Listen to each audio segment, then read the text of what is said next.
ഈ അർജുനൻ്റെ തീർത്ഥയാത്രയ്ക്ക് ഒരു രാജകുമാരൻ എന്നുള്ള നിലയ്ക്ക് അല്ലെങ്കിൽ യുവരാജാവ് എന്നുള്ള നിലയ്ക്ക് എന്തെങ്കിലും രാജനൈതികമായ ഉദ്ദേശമോ പ്രയോജനമോ ഈ തീർത്ഥയാത്ര കൊണ്ടുണ്ടായിട്ടുണ്ടോ? കാരണം അദ്ദേഹത്തിൻ്റെ തീർത്ഥയാത്രയിൽ ഉടനീളം നമ്മൾ കാണുന്നത് ആധ്യാത്മികമായ ഒരു ഔന്നത്യത്തെക്കാൾ ഉപരി പല ബന്ധങ്ങളിലും ബന്ധനങ്ങളിലും അദ്ദേഹം ചെന്ന് പെടുന്നതായിട്ടാണ്. ആധ്യാത്മിക ഔന്നത്യം നേടുന്നുണ്ട്. ആധ്യാത്മിക ഔന്നത്യം നേരിട്ട് കാണാൻ പറ്റുന്നതല്ല. അതുകൊണ്ടാണ് അത് സൂചിപ്പിച്ച് വിടുന്നുണ്ട്. ഒരിക്കലും ആധ്യാത്മികമായ ഒരു ഔന്നത്യം കിട്ടാതിരിക്കില്ല. അതുകൊണ്ടാണ് ആദ്യം യുദ്ധത്തിൽ അശ്വത്ഥാമാവ് മരിച്ചുപോയി എന്ന് നുണ പറയാൻ ശ്രീകൃഷ്ണൻ ആവശ്യപ്പെട്ടത് അർജുനനോടായിരുന്നു. വളരെ സമർത്ഥമായ ഇതിനകത്ത് നിന്ന് ഒഴിഞ്ഞു മാറുകയായിരുന്നു അർജുനൻ. നുണയേ പറയില്ല എന്ന് പറഞ്ഞു. പിന്നെ യുദ്ധത്തിൽ ഭീതി ഉണ്ടായിട്ടാണെങ്കിലും അദ്ദേഹം പറഞ്ഞ ഒരു കാര്യം ലോകം അനുസരിക്കേണ്ടുന്ന ഒരു കാര്യമാണ്. നിത്യമായി അനുസരിക്കേണ്ടുന്ന, നിത്യമായി അനുവർത്തിക്കേണ്ടുന്ന, നിത്യമായി അനുഷ്ഠിക്കേണ്ടുന്ന എല്ലാ കാലത്തേക്കും ഉള്ളതാണത്. എന്താണ്? യുദ്ധം വേണ്ടെന്നാണ്. എന്നിട്ട് എന്നും കൂടി പറഞ്ഞു, തെണ്ടി നടന്നോളാം,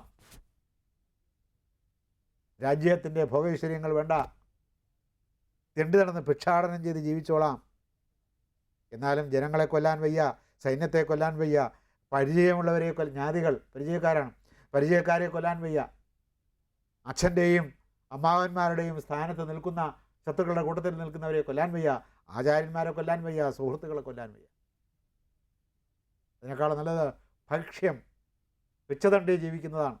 അതുകൊണ്ട് തന്നെ അതിനനുവദിക്കുക എന്ന് പറഞ്ഞു.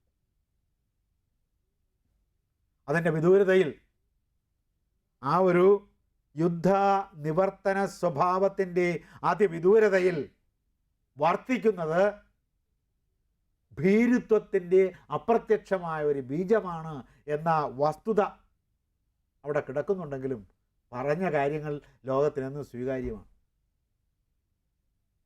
ഇപ്പോൾ ഇവർ വെച്ചുകൊണ്ട് വേണമെന്നാൽ എന്താ?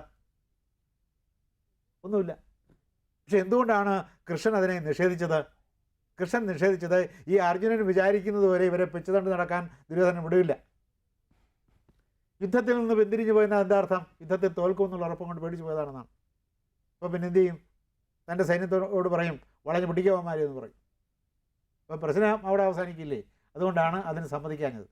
അല്ലാതെ ആളുകൾ വിചാരിക്കുന്നത് പോലെ ഒരു യുദ്ധം നടക്കണമെന്ന് ശ്രീകൃഷ്ണന് പ്രത്യേക താല്പര്യമുണ്ടായിട്ടല്ല. ശ്രീകൃഷ്ണൻ്റെ ഒരു പ്രസ്റ്റീജ് പാലിക്കാനുമല്ല. അങ്ങനെയൊക്കെയാണ് ആളുകൾക്ക് തോന്നാവുന്നത്. അല്ല, ഇതൊന്നുമല്ല. ഇവർ പിച്ചതണ്ടി നടക്കുന്നത് തെറ്റാണ് ധാർമ്മികമായി. കാരണം രാജാക്കന്മാർ പിച്ചതണ്ടി നടക്കാനുള്ളവരല്ല.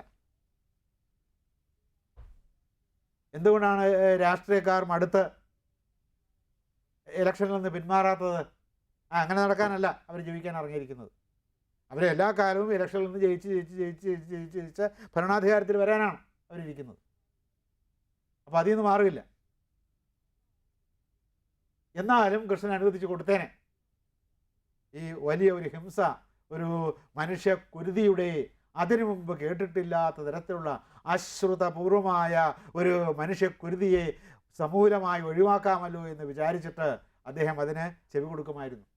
എന്ത് സംഭവിക്കും? ഇവരെ വിട്ടുവയ്ക്കുമോ ദുര്യോധനൻ? വിട്ടുവയ്ക്കില്ല.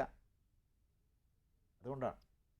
അപ്പോൾ യുദ്ധത്തിൽ നിന്ന് ഇവർ പിന്തിരിഞ്ഞത് കൊണ്ട് മാത്രം കാര്യമില്ല. യുദ്ധത്തിൽ നിന്ന് പിന്തിരിയാൻ ദുര്യോധനനും തയ്യാറായെന്നാൽ അവിടെ അത് നടക്കുമായിരുന്നു, യുദ്ധം ഒഴിവാക്കുമായിരുന്നു. അതിനാണ് ഒരു ഭവനം ചോദിച്ചത്, എല്ലാവരും കൂടി താമസിക്കാൻ.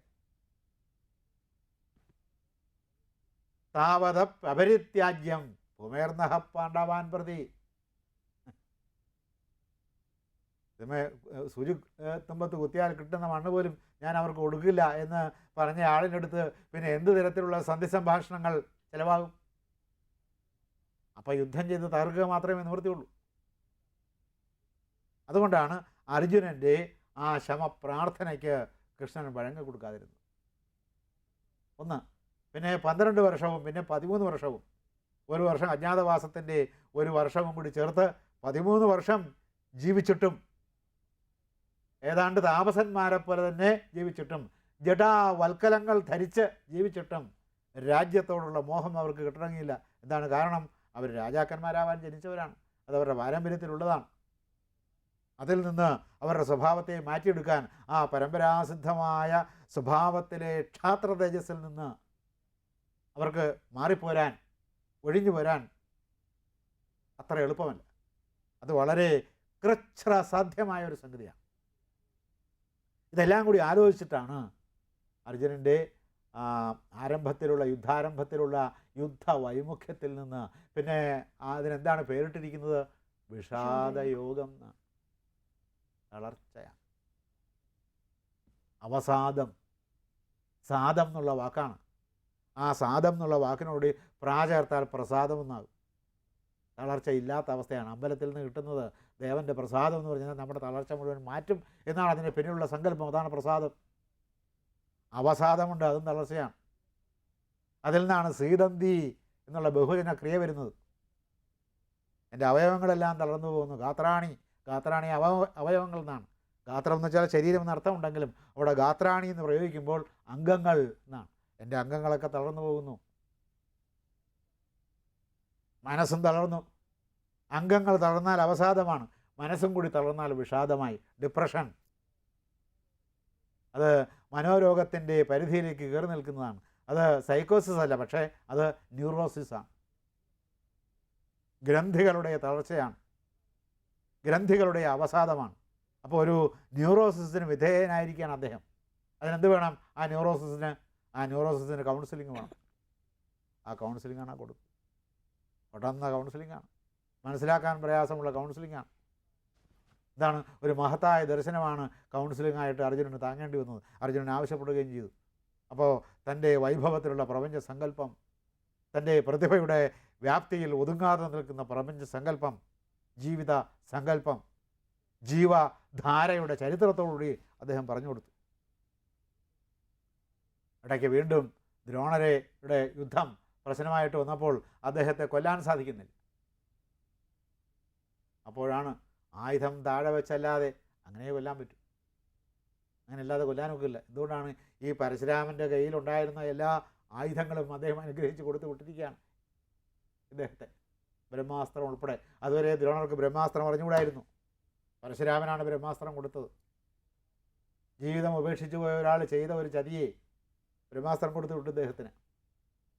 അങ്ങനെ ആ ബ്രഹ്മാസ്ത്രം ഉപദേശിച്ചു കൊടുത്തിരിക്കുന്നു അർജുനനും അശ്വത്ഥാമാവിനുമെങ്കിലും ആ ബ്രഹ്മാസ്ത്രം അദ്ദേഹത്തിൻ്റെ നേരെ പ്രയോഗിക്കാൻ അർജുനന് മാനസികമായ ഒരു തയ്യാറെടുപ്പില്ല, മാനസികമായ സന്നദ്ധതയില്ല, മാനസികമായ സജ്ജതയില്ല. അതുകൊണ്ട് അർജുനൻ അത്തരം സന്ദർഭങ്ങൾ വരുമ്പോൾ ഇങ്ങനെ പമ്മി നിൽക്കും.